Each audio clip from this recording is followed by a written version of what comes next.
যে ক্রীড়া উপদেষ্টা যেভাবে সরাসরি ক্রিকেট বোর্ডকে মানে কলঙ্কিত করেছে, ক্রিকেট বোর্ডকে প্রশ্নবিদ্ধ করেছে, আমাদের সেই অনভিজ্ঞ ক্রীড়া উপদেষ্টা সেটা না করলেও পারতেন। এবং তার এই অনভিজ্ঞতার পরিচয়ের মাধ্যমে আজকে আমার ক্রিকেট বোর্ড, আমার ক্রিকেট ক্ষতিগ্রস্ত হয়েছে। এবং আমি আজকে দেখেছেন যে ইতিমধ্যে ক্রিকেট বোর্ডের অনেক ডিরেক্টররা তারা স্বেচ্ছায় পদত্যাগ করছে। এটি কেন?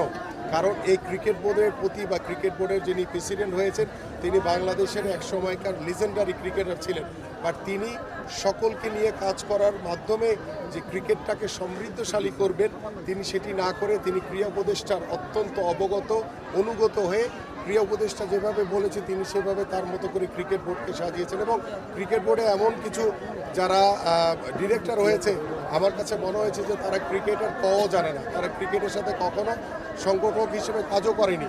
এই রকমের ক্রিকেট বোর্ডের পরিচালকদের দিয়ে কিভাবে আপনি ক্রিকেটকে আগাবেন? আজকে দেখেন ক্রিকেট কূটনীতির মাধ্যমে আমরা যে নিরাপত্তাহীনতায় ভুগছি, আমরা যে সবার আগে আমার বাংলাদেশকে সেভ করার জন্য, আমার বাংলাদেশের সম্মান ইজ্জতকে রক্ষা করার জন্য আমরা যে সিদ্ধান্তটি নিয়েছি সেটাকে আমি এবং আমার দেশ সমর্থন করে, কিন্তু আমার ক্রিকেট বোর্ডের ক্রীড়া কূটনীতির মাধ্যমে এই সমস্যাটি হয়তোবা আমরা সমাধান করতে পারতাম।